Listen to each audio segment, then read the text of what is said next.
Well, welcome to a special edition of the Unbroken Arrows podcast. Today, I have my wife Stephanie, and we are trying to do a little bit of an experiment with regard to another program that allows us to record audio a little bit more remotely, a little bit easier to record on site at different places without taking all of our equipment. But also we're doing the video. Now if you take a look at the video screen there, Stephanie, we are... The video's up there. The video's Greg. up there. I need to remember to look up there. That's right. So anyway. Are you one of those people when you're on a Zoom call, you're just staring at yourself? Probably so. I Yeah. know, like when I use the camera film or the video option on the camera, I'm always looking at the screen and not where I need to be. Even Yeah. like when we take pictures, I do know. that. don't I'm I? always like, hey, the camera's over here on this side, Greg. Yeah. So we'll see how long this lasts and how far it goes, and as a way of just experimenting or finding out if people have any kind of a preference. I mean, when I listen to podcasts, I'll just be point blank honest. I listen to podcasts. Right. I don't want to watch something that I can listen to. It's kind of like music. Music videos, to me, when I realized that they were such a monumental, I thought they were a monumental waste of time, because not only are you You can listening just to music, but listen you're to the watching song, right? the song. Yeah. So, Well, and didn't all of this kind of come to fruition when my dad is running for state commander with the Legion, and he was doing some interviews with you, at least that initial one, and then you had to put it on a YouTube for him to share, and there was no video, and it was just kind of awkward. yeah, a little bit. More so, that maybe, I guess, reminded me Right. of this. A little bit of a Because catalyst. Catherine kind of had the plan of doing this all along, and she always wanted to do the recording, and I was like, why? It's a podcast, not a Right. video. But Right. she's also 21 and I was gonna I'm say a different 61, generation, and yeah. that's probably the big thing. Looking here. Yeah. That's probably the big thing, folks. Any feedback that you want to give to us, if you want to see more video, and it wouldn't necessarily have to be just a video of our podcast. It could also be the video. Catherine takes a lot of video when she's out on the hunts and those kinds of things. That's true. So anyway, any feedback, listeners or viewers, I guess in this case. I don't know how I feel about being the guinea pig here, Well, because thank you the for feedback could be real nasty. feedback is feedback, whether it's good or bad, right? So we will see how that all goes, and with all the new settings, we're also using, or I am also using, a new type of software that allows me to use USB mics and headsets with this. So if you notice any difference in the quality of the audio as well, make sure that you let us know and tell us that go back to the way you were doing things. It was okay, or it was better that way. So one of the things that on the Unbroken Arrows podcast, Stephanie, one of the things that we have never ever done is just sat down and you and I talked about you and I. Our lives are now interwoven. Up on the wall that people can't see, but up on the wall it talks about this is us, blended and blessed, in our June 3rd, 2023. He has a really hard time remembering our anniversary, actually. So It's I always want to say it's the 4th. he was applying for a passport this morning. He's like, our anniversary is June 4th, right? I'm like, nope. Well, then I knew it was the 3rd at least, so I wasn't that bad. So one day off, but well, there's a lot going on in June, so That's true. that's also Nate's birthday. Is that right? June 4th, yeah. Oh, it is? Mm-hmm. Oh, never mind. Well, I was thinking it was the same day as our anniversary, but no, that was the day after. Now I remember. I remember it well, Do you? but yeah. But anyway, we haven't really talked specifically about some of the things that we have gone through apart and that we've gone through together.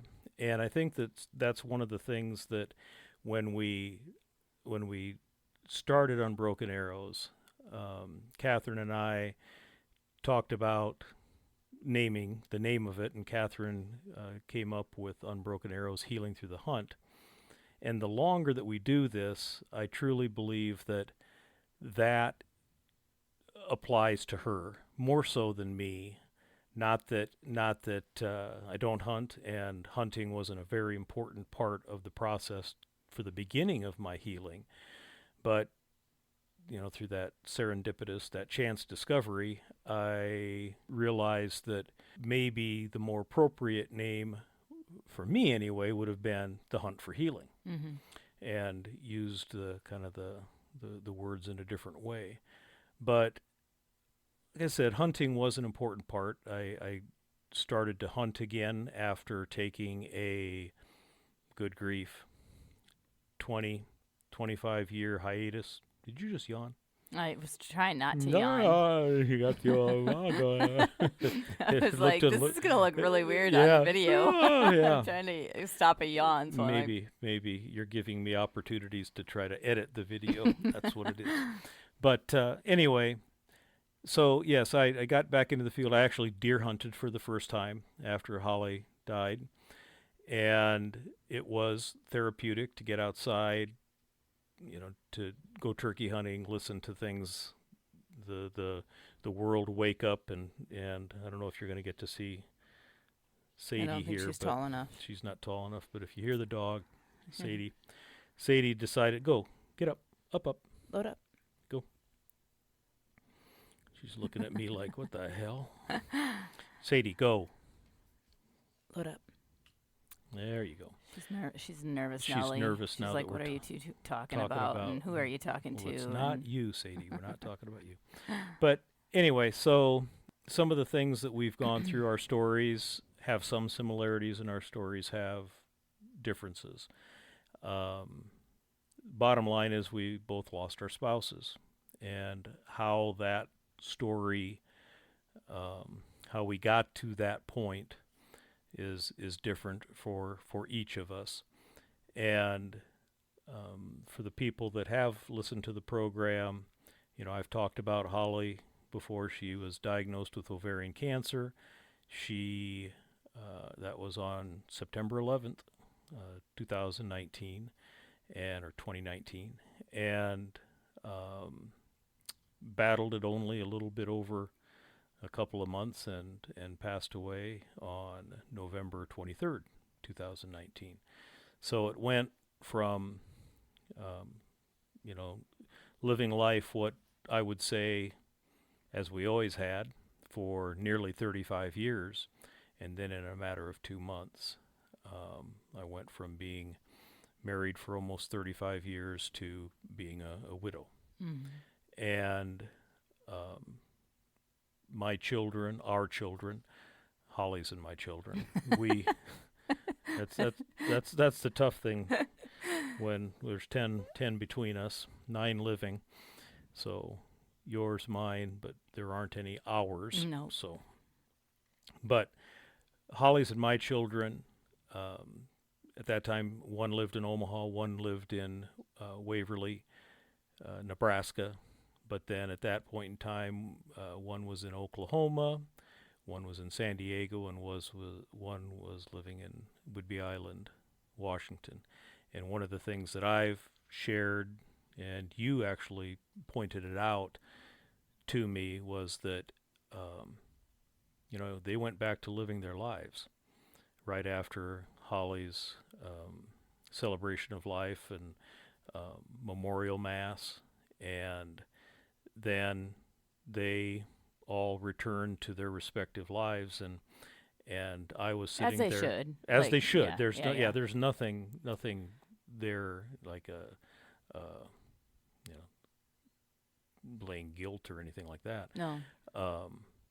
But there I was in the apartment trying to figure out, okay, now what does life look like? Well, and you guys were talking about retirement. You were moving towards that. You had downsized. You had moved from from multiple homes over the years of raising your kids to, an apartment, and mm-hmm. you were, you had went back out of administration, back to teaching, just so Mhm. you could kind of phase yourself out. Mhm. And so yeah, you were looking at that next phase of your life, and then all of a sudden it was just done, and the kids were gone, and you were alone. Right. And even again, not trying to make this sound maybe like a guilt, because it's not, No. because I expected my kids to go on with life, and they were dealing with their own grief as well. They lost their Absolutely. mom. You Absolutely. know, Yeah. the grandkids lost the grandma and their grandma, and so even though Trey was in Omaha and Alex was in Waverly, they had school, work. Uh, Alex and Ashley raising a family. Hmm. So, those, it's not, that's just me, I guess. It's not up to my children to necessarily Keep you worry busy or or keep me busy or right. do those kinds of things. Because I could get in a car just as easily and go talk to them, go see them, those types of things as well. So, but anyway, and that transition then I'm sorry. I wasn't trying. I was hearing Sadie like smack her lips in the background, and I'm like, I hope that's not picked up on the microphone. I don't think so. These, we're using a different set of microphones to be able to record this way, and I think that it's fairly good with regard to the noise canceling. But Nice. I do need to clear my throat. So So in the event or the reality that you were alone, you ended up that's what I about was going to say. a year later. No. Yeah, it was over a year. Was it over a year? Yeah, because You did a lot of traveling in that time, and you I drove. did some traveling. Problem with that was that COVID effing hit. COVID Yeah. hit. I was in the middle of to be. That's actually an interesting story. If you want to hear it, I'll share it. I went to Texas. Trey was down with his girlfriend at the time and her family, and they had some things planned, and they were closed because of COVID. Well, so we had a visit. I went to Arizona to visit a couple of nieces, and things started to close down in Arizona. And so we went to a restaurant where my niece's son worked, and there were us and one other person there that was visiting because she took advantage of cheap airline flights from Seattle to come down to visit. So this entire restaurant, it was just us and one other person and all of the staff. We actually really had a great time with all the staff. But and then I drove on to San Diego to Stacy's place, and she and I were either ultra because things were closing down again, and we were either ultra paranoid or we almost got arrested, one of the two, because they were still selling food for takeout. And she and I decided to go get a couple of orders of fish and chips, and Koa was along with us in the stroller, and we decided to get a couple of beers because they allowed alcohol to be sold and unopened alcohol to be sold with that. And we went on the pier, and of course all over the pier it says no drinking, and it's like I've never seen any local authorities out there anytime I've been there before. Sure as heck there was a officer of probably the Parks and Recreation or Parks Game or whatever California's Game and Parks agency is, and they were watching us like a hawk, and we were like drinking out of a Styrofoam. brown paper bag. We looked like Wow, a couple of winos. Not suspicious. Not at all. But and then of course, the best thing that came out of that particular closure was I was listening to the radio one morning, and down at the docks, the fishing pier, they said that because all these restaurants were closing down, the fresh fish was coming in, and and they were asking people to come down and buy at discounted prices. So I went down and bought a whole ahi tuna, and I came back and we made fresh poke. Oh, I tell you what, that's, you hear stories about, and I'm going to compare it to making chili. When oftentimes people talk about making chili, they'll taste it. Somebody will walk by, taste it. Oh, that needs, and they'll add something. That's why chili is so difficult to recreate. Right. Well, that's the same way it was when I was at Stacy and Brad's with our marinade for the pokey. It was, Brad would walk by, oh, it needs more sesame oil, and no, more soy sauce too. Anyway, but that is so good. And you're not a big So fan. as we know, no, I liked it. You made it when I was in San Diego. Oh, okay. Yeah, that's the only time I've had it. Okay. But anyway, so that was that situation, and I was there for about a week or so, and then I drove all the way up the coastline to Whidbey Island to visit Sydney and Audrey. And I thought, this will be okay because I can go to one of the little sporting goods store and get a fishing pole and this is, to me, this is the craziest thing that happened in many places with COVID. A park got shut down. The whole parks in the state system, the whole state, the Yeah, parks you can't be you outside. can't be outside. Yeah. Fishing, Yeah. you can't social distance. Sorry, that was the most ridiculous thing. And then, of course, then on the way home, I was like, oh, maybe Montana's not that crazy, because maybe I could, stop at a trout stream and have, somebody, a guide, go. Oh no, that's. Did you make it back to South Dakota at all? Because we didn't close down, I did. I drove through South Dakota to get through Nebraska. Yeah. Did you fish while you were here? No. I stopped at a Ford dealership in Rapid City because my clutch was going to the floor. Oh, that's right. Yeah, I was having some issues. Yeah. But guess what? I made it home. Yeah. Speed shifting and double clutching. So pulling the clutch up off the floor with my foot every That's time crazy. I needed a shift. Yeah. I'm really glad we're past that. Yeah, me too. That was kind of a scary. But that Crazy. actually amplified some of the, you talk about someone at that time suggested that I go to a grief counseling or a group. And that didn't Well, even there happen. weren't- Yeah. yeah, Well, there you weren't- did end up going to a That grief share. was- So how that- long after was that? That wasn't until the next August or September. Almost a year later. Something then. like that. September, because I can remember I remember trying to get home because our fantasy football draft was that Oh, particular night, There you go. and I got the first pick, and I picked Patrick Mahomes that year. Oh. But that has nothing to do with the fact. But anyway, so yeah, that was, a full year, full year from diagnosis. But before that, and even then, it was, we're supposed to. It was in a huge conference room, social distancing, masks, and I just remember Oh, the craziness. it was, and I just remember after 2 or 3 weeks, me asking one of the facilitators. I mean, I'll go way back in the corner, but I'm taking my mask off. I'm sorry, it's just not. Yeah. You can't see facial expressions. You can't really. Yeah, it's really tell. hard to be in relationship with anybody when you can't even see their face, Correct. And golly, yeah, I remember, having 2 medically fragile kids. It was a scary time. Actually, Rebecca had already passed away by then, but I just remember being scared anyway, and then going to the grocery store and people had masks on, and literally all you could see is people's eyes, but people wouldn't even look at you.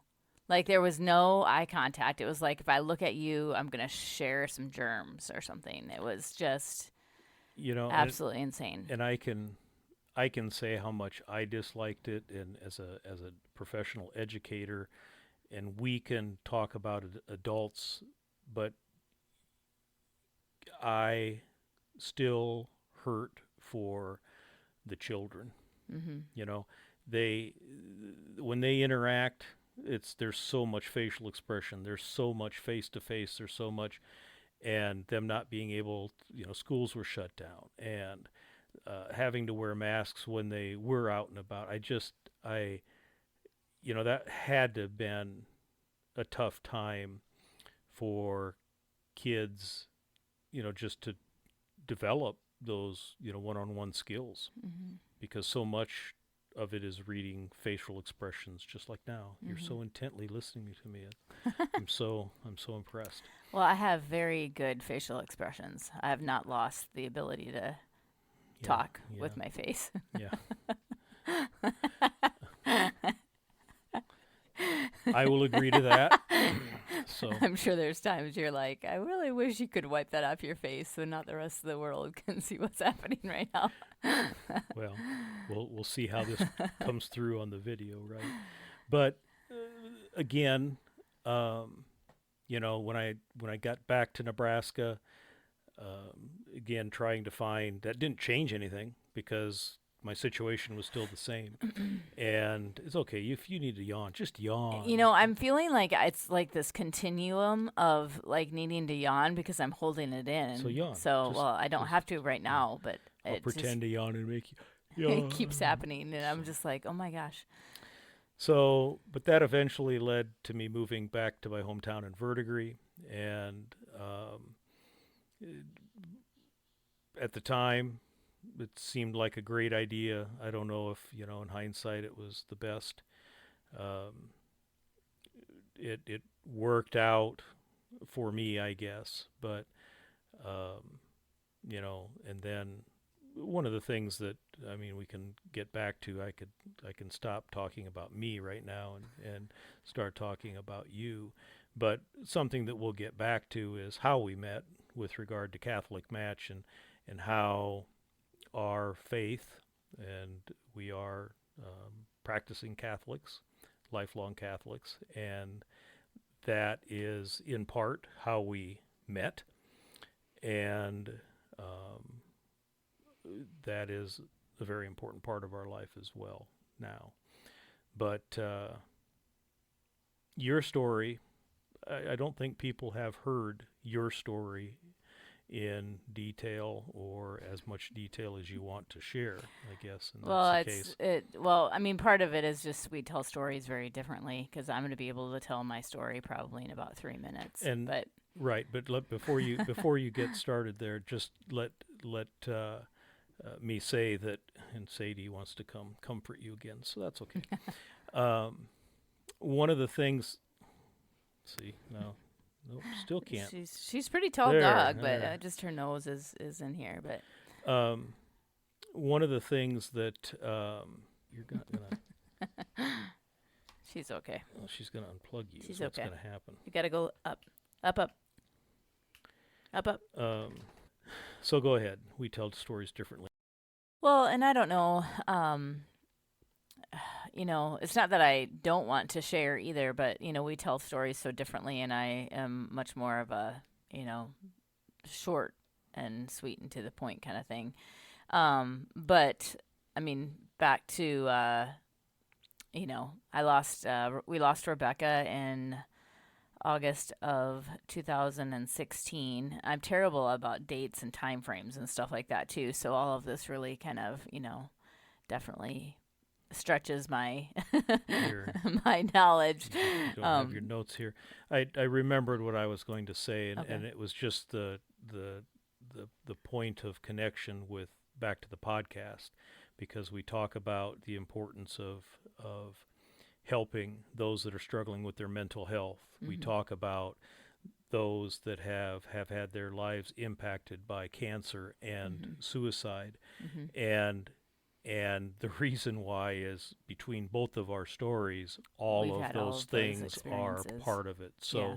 So my side is, and both of our sides have the common denominator of the cancer and the health issues.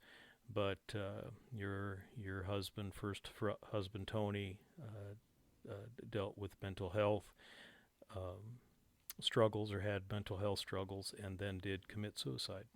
So your story is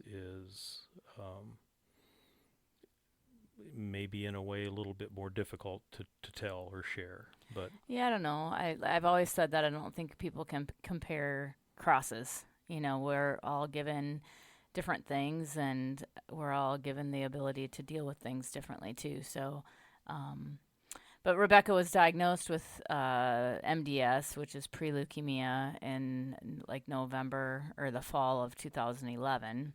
And then my youngest child, Teresa, was actually her bone marrow donor. Donor.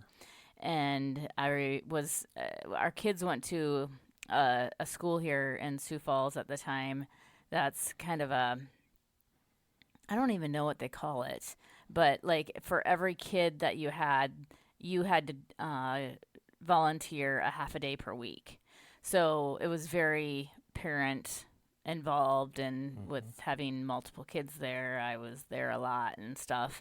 And I remember getting that phone call from the nurse, and how she worded it was something to the effect of, Teresa is an exact match, which is unheard of other than in identical twins. And they were 4 years apart. 4 years apart in age. So it was like, this is really crazy. And if I can back up, a super cool story about that, like if you're not a believer, maybe this will help you to believe, because we had 4 kids, and Tony and I had discerned that we were probably done having kids. We had 2 of the 4 that had a lot of medical issues. It was a lot of work, and a lot of hardship on our family. Mental, physical, emotional, financially, like everything, right? And so we had discerned that like we just couldn't have any more kids. And so I actually was doctoring, and not necessarily just for that, because I had some issues, girl parts issues and stuff. And so we had decided that I was going to have a hysterectomy. And I went in for the pre-op physical, and no big deal. Went to it, came back home. We were going camping that weekend. The phone rang. Back in the day, there was phones that like hung up on the wall. Yeah. And we had a phone in the garage. And so, like I said, we were packing to go camping, and I picked up the phone, and the nurse said, is this Stephanie? Yes. She's like, are you sitting down? I said, no. She said, you might want to, because you're pregnant.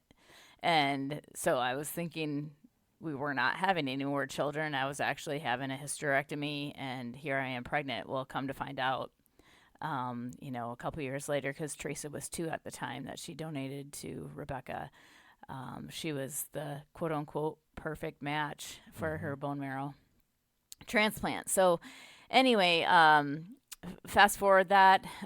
So we're at 2011 diagnosis. 2012, she had the bone marrow transplant. So Teresa's beautiful gift of bone marrow gave Rebecca 4.5 more years of life, and when she passed away in August of 2016. And then after that, Tony just started showing some signs of, actually at the time I thought it was just depression, which makes sense. A lot of people that lose children, a lot of parents that lose children end up getting divorced, having a lot of issues, as you can imagine. And it was a couple years later, and he had quit his job that he absolutely loved, and like just kind of some strange things. It seemed like it was in line with losing a child, but it was strange to his personality. But a couple years later, he had actually asked for a divorce, which was a shock, to say the least, to all of us. Not that we had a perfect marriage; nobody does, but it wasn't anything that really anybody, including myself, saw coming. And so a year after that, then our divorce was final. But in the middle of that, he was diagnosed with bipolar. And so that was, I guess, obviously a terrible diagnosis, and I would not wish it upon anybody. But the reality of that diagnosis brought some light and some clarity to the request for the divorce, and and kind of the quitting the job, and some of the things that had happened leading up to that. So extremely difficult. Super hard on the kids. It was very hard on all of us. I don't wish any of that on anybody. And so the divorce was final in 2019, and then it was January of 2021. And throughout that period of time, Tony had actually been hospitalized a couple times. And one of the times that he was hospitalized, he actually took himself. And his response to me, just asking like, what led up to this? How are things going? Whatever. He's like, well, I knew that if I didn't admit myself, I would not be here for my kids. And that was huge. And it was such a relief to hear, because I knew that he had so much love for those kids, and I was absolutely fine if that's what was going to help him, get through this time. So I really did. I trusted him, I trusted that he was going to continue to do. He was doing all the right things. He was taking medication. He was seeing counselors. He was going to doctor's appointments. And to be honest, the only thing that changed, as far as I'm concerned, is the fact that his counselor at the time had a baby. And God bless her. I mean, Right. everybody's got to, Right. Live life. live life and continue. But there was nobody in the interim. And I just think anybody that is struggling that much with mental illness probably needs something consistent, So looking back, had we all known that, or, been involved, possibly, we could have gotten him, made sure he had somebody to fill that spot. But I think the reality is that the more we know about mental illness, is the one thing that none of us as survivors can do is say, what if we would have done this? What if we would have done that? Because we just don't know, as somebody that isn't struggling with mental illness, how that brain is working and what's Right. happening at any given time. So, needless to say, between diagnosis of Rebecca, which was 2011, to January of 21, it was a lot. That would have been 10 years, I guess, of a lot of grief and loss and struggle and pain and all the things. So, but that our song that I I didn't play it at our wedding. I played it the night before our wedding. I read a letter to your kids, my kids. You wrote a letter, which are Oh a yeah, I best didn't read man it. wrote That's it. right, Yeah. because I couldn't read it. But anyway, the song that I chose after that was "God Bless the Broken Road," and our family's motto before I met you was "Broken, Brave, and Blessed," and it very much was, in the brokenness of the world, we are called, with God's grace, to be brave, to fight the battles, to show up, to keep the faith, all of those things. And in return, God has a blessing. He has many blessings, to bestow on us. And as long as we are open to it, right? And that's, I think, something that we both have shared with our kids, is that every journey, every easy journey or hard journey, or, everything can lead us closer to God, and we can find blessing in it if we allow Him to work that way, and if we open ourselves up to it. So, obviously, did you want to say something? Well, I was just thinking about, as we compare or look at, not necessarily comparing, but just looking at our different journeys. One of the things that I realized not too long after we were married was the absolute opposite side of how your and my life was after the things that happened in our lives. You were still raising children. Mm-hmm. You were totally immersed in how am I going to, you know, help or continue to provide? How am I going to do the things I need to do? I need to be there for my kids. And I had a lot of quiet time, Yeah. just time on my hands. Mm-hmm. And, thank goodness, a plug for what you do. You're an independent consultant for Norwex, and you were able to be home Mm-hmm. for most of that time. I think you did work part time, but for a while anyway.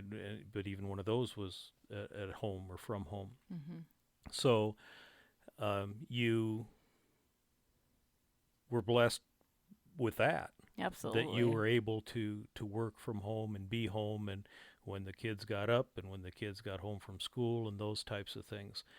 And I just say that because anybody that might be listening that could be experiencing any one of these kinds of events in their life is that our religion and our faith has carried us through some of those times where it's been so very difficult. For me, I've shared with you the loneliness, again, no fault to anyone. Um, when you lose a spouse, Well, and nobody can fill that spot, it, you know, right. because like you said, I still had kids at home. I was still raising kids. I was still providing for my kids, all of those things. And don't get me wrong, when I went to bed at night, I mean, I wasn't alone because I had lots of people around me, right? Mm-hmm. But when I went to bed at night, I was extremely lonely. Mm-hmm. But one of the things that I have found blessing in is, so when we talk to a stranger or something like that and we don't go into great detail, we say that we both lost our spouses. Mm-hmm. And, some people will be like, well, you didn't lose a spouse because you were divorced before he passed away and whatever. And, I mean, is that like detailed, accurate? That's true, right? Mm-hmm. But I lost my spouse in a divorce because he was mentally ill, Mm-hmm. right? And one of the things that's a huge blessing in that I've seen as a blessing is that God actually allowed me to grieve in a different way. Not that my kids didn't lose, I mean, my kids also lost something in that divorce too because their Right. parents weren't physically together anymore. Mm-hmm. But he was still here and, he was still their dad, those kind of things. But I had to grieve at that point in a different way that my kids did. Right. And I quote unquote lost him then. And then I was not that losing him physically to this in this world wasn't difficult then, a little over a year later. But I think I had pushed in and into that grieving process and tried to heal myself, Mm-hmm. not heal myself, but Heal. Just heal. yeah, you know, enough that I was in a better place to help my them. children Mm-hmm. grieve when all of that happened.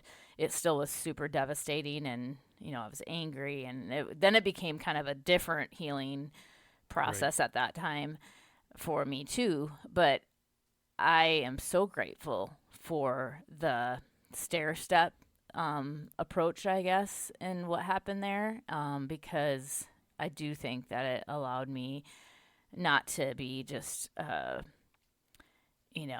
on the floor, well, I don't know. I guess that Just it was for just lack different. for lack of a better way, you I was already down the path of grief, grief, right? you know. Yeah, and Um, you could help your children as best you could right, uh, along their path right, because of that. right. And that's one of those things too that I think that I made that realization um, for myself, and one of the things that we struggled with primarily because of me was that I was feeling extremely guilty even dating.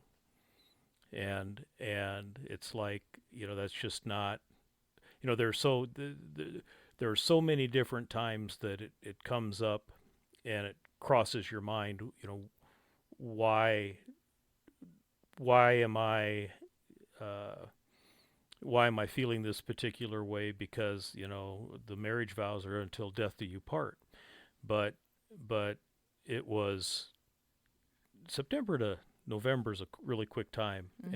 and it took a long time to really come to that realization.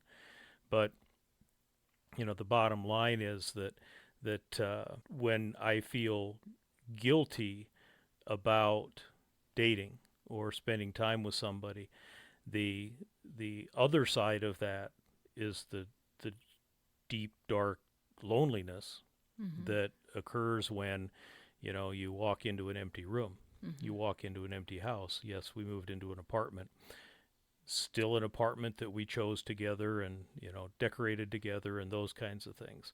So, but one of the things I realized, um, you know, for us, or I guess maybe recognized, it wasn't a realization, just started to recognize that our paths have some similarities, but they are very different in terms of the events that got us to this Oh, point. absolutely. Yeah. And one of the things that I wanted to come back to was our religion, and it, it has been mentioned on this program. Catholic Match is where we met, and that kind of has its own story in terms of meeting people and those kinds of things. And we met. I basically, the day that we met, I was going in to delete my account, or going to. Well, the day that you contacted me through Catholic Match, we Right. didn't meet that day, but Go. yeah, Well, we spoke, I think, that same day. I think we talked on to the each other. phone, Yeah, maybe. yeah, yeah.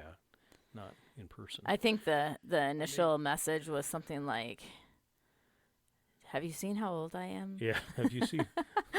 Yeah. And your reply was, "Well, I have an 11-year-old." Yeah, does that scare you? Yeah. So, but that's, I made the realization. I think I came to the realization. My brother and I were closing the cabin up in Minnesota, and we then, just through that weekend, essentially, I made the realization that I just need to accept the loneliness, accept that, move on. And um, Your brother would have been real happy if you would have stuck with that commitment. you need Terry, if you're you, listening. you need to stop that. That's just, life is life. I He's know. He happy just for misses us. you terribly. Well, he's okay. He's got Steve and Annie there now and everything else. So, but anyway, so we met on Catholic Match, and we started dating. And there's other stories that go along with that in terms of those first times, and we don't need to go into the fact that you were scared that I had a bucket full of ratchet straps. And Yeah, we've already talked about that. did That's we? old news, Oh, yeah. did we? Okay, that's. That was in the same podcast where he tried to kill me, kayaking Oh, that's and right. When stuff. we're up in Minnesota, Yeah. that's right. So I apologize for Yeah. listeners, two listeners for that. But anyway, I guess at this point, it's fair to say that um, marriage, our philosophy of marriage is, we're going to do everything that we can to make it work, make it be um, a marriage of fruitfulness and blessing. Well, my philosophy is just to help you get to heaven. Well, And I figure the harder I, make things, the closer you are to well, getting to that heaven. was my point I'm trying to get to, is that it's not easy. Right. It's not easy. And to think that, for anybody to think, whether it's our kids or somebody that knows us or listeners that hear our story or whatever, it's not easy. I We can't believe how many people will be like, "Oh my gosh, you're married. I must like how is it?" And there's like super high pitched excited or whatever, and I'm like, "You know what? It's awesome, but it's hard." Yeah. Like when we've got 20 and 35 years of marriage to other people Between us, under our yeah. belt, Mm-hmm. and we lived life very differently. Mm-hmm. We have lots in common, but we have a lot of differences. Mm-hmm. And so to come in to a marriage at this point, and poor Greg, I mean, seriously, he was moving towards retirement. Not that he's not retired. I didn't make him go back to work or anything, but you were moving into retirement. You were an empty nester, and you moved in to my home, my town, my kids.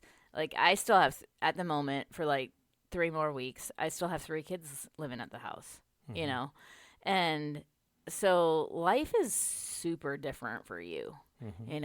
and a month ago, I had all my children back here and an in-law for like 2 months. So it was How come I'm uncontrollably shaking right now?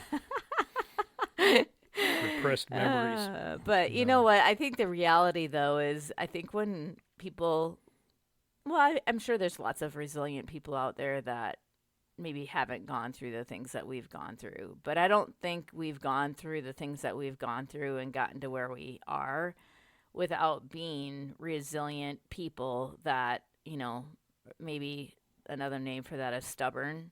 Like Mm-hmm. you and I are committed to each other, and it doesn't matter how many, downright arguments or conversations or, whatever, like we're going to get through it and we're going to continue that conversation and we're going to figure out how to best support each other and become better people. And Well, and communication is something that you we pointed out we to me yesterday that I'm struggling with. Yeah. well we communicate differently, Yeah, we do. Yeah. and you're one of those people that when something comes up that you want to talk through it, and I always referred to myself as a thinker because I have to just kind of remove myself and let things play out for time and think through things. But in education, the last 10 or 15 years of education when I was teaching in administration, I'm a reflective personality. The word reflective, not thinker. Mm. And so that's how I process things. And so sometimes when I want the very most to have think time, you're la la la la la la la la la. You're talking, and talking through it on your side, and you're doing a funny face like, gee, that's never happened. Well, no, I'm waiting to the podcast to share that with everyone so you can hear yeah, that. No, I'm like, huh, interesting, because that's not really what happened yesterday. You Well, were not definitely talking. well, yeah, that was because you raised your voice at me out of frustration. But I think this is actually a good point in terms of helping others understand the difficulty of that, because we're still learning that, and it's, I think, in today's society, not just recently but for many years, it's just easier to say the heck with it and that's it, Yeah. and let's go our separate ways, or hey, I kind of I enjoy being with you and let's work through this. And for us, it's a little bit different because it's a lot a bit different because we're not raising children together. Teresa's young, but she she is her own person. She's developed into a fine young woman, and she's still a teenager, so there's still growth that's going to happen there as she moves through high school and things like that. But Catherine is on her own, soon to be on her own, graduating from college. Those are things, like you said, I've already gone through, Mm-hmm. and sometimes I'll sit back and or even say, I wouldn't have done it that way, or that's not what we did. But sometimes it's okay too to also hear the perspective of the other. It's we've done that quite a bit too in terms of talking about the differences in raising children or finances or whatever it might be. Mm-hmm. And those are, it's okay to see a different perspective, to hear a different perspective. So, Well, and I think one of the things with us is that we both came from a relationship where we kind of made the decisions. And now we're in relationship with each other, and, we're both still making the decisions. yeah, that's not a source of friction sometimes. Yeah, and neither one of us were single for a long, long period of time. But I think the natural thing that happens when, you lose a spouse, is you also, you also, you have to reframe, right? Mhm. And know that, like, I'm in it for myself now. Like, I got to do it myself, whether it's for me, at least, it was, sure, I could call my dad for everything if I needed help with something. But I got to the point where it was like, I might call him for advice or suggestion, but I just did it, right? Mhm. Because I had to. My social life, it was my own calendar, my, whatever. It's all for myself. And so, yes, we've been married, a year and a half or whatever now. But also, I think it's like, okay, now we have to go back to learning how to, like, be aware of this other person that needs to know the things that are happening in your head or on Right. the phone, or these plans or ideas or whatever, dreams, whatever it is, where it's not just all about yourself. So it's like you're getting thrown back and forth, right? Because you were in that for however many years, then you had to abruptly go out of it, and now we're back in Right. it again. Right. But anyway, I mean, I don't know if you have anything else. We like, that's basically like what our past was and got us to marriage. We could talk like for hours and hours about everything that's led up since we've been married. But the reality is that I think, as a listener, is that I hope that this gives you maybe a glimmer of hope, depending on where you're at in your journey. Hopefully you're not experiencing any of the things that we Right. experienced, right? Mm-hmm. But if you are, or if you know somebody that is, maybe that you can find some hope. I think both of us, like Greg had said, that it's our faith that got us through, downright dirty faith that, just sticking to it and, knowing, trusting. Trusting, putting time into to studying and trying to become a better person. You mentioned, trying to help your spouse get to heaven. Well, those are good things. If you're trying to help somebody to get to heaven, you're living and doing things that are probably not only helping you, yourself, your spouse, but others as well. And I think that's something that's also very important too, that we recognize that um, as we continue to move forward and grow in our example as our marriage, we've said this to each other quite a few times. A lot of the things that cause friction or whatever are things that we're doing these things as newlyweds now at 50, excuse me, 50 and 61, excuse you. not 21, Yeah. not 22. And so, but the other thing is that we don't have some of those issues that being 21, when you were 21, just getting out professionally, the income and, the situations now with kids and raising a family and daycare and stuff like that. There's so many different pressures on a marriage at age 21, Mm-hmm. as opposed to us, as you say, um, 50 plus years of marriage prior to this one. So between us, but so yeah, and you're right. And if anybody's listening that has any type of struggles in life right now, we always end our podcast, dial 988 if you are in crisis. And there are options for veterans there, because veterans struggle with some of the things that after they are out of the military, from the things that they've experienced. I think it's so very important for people to be observant with those that are around them. Ask them if they need help. Ask them if there's something that they could do for them. And, again, with the Unbroken Arrows podcast, our focus is using the outdoors as part of that, not as the sole way to help yourself get better, both mentally and physically. But it's the bottom line is that you need to do something. And if you're struggling with the motivation of getting on that path yourself, it's okay to ask for help. It really is.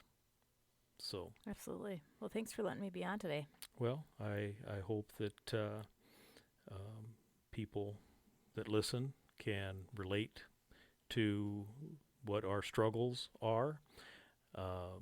If somebody is listening and they've experienced some of the things that we have, we're sorry to hear that, because those are difficult things to deal with. But we also want to say that your faith can help you. Your faith can be the strength to help you through some of those things. So don't discount that either. So okay, well, thanks, Stephanie. Thank you. And until next time, when you're a guest on the podcast again. Awesome. So It's not my last. we'll see. We'll see. The jury's out. No. Okay. Until next time.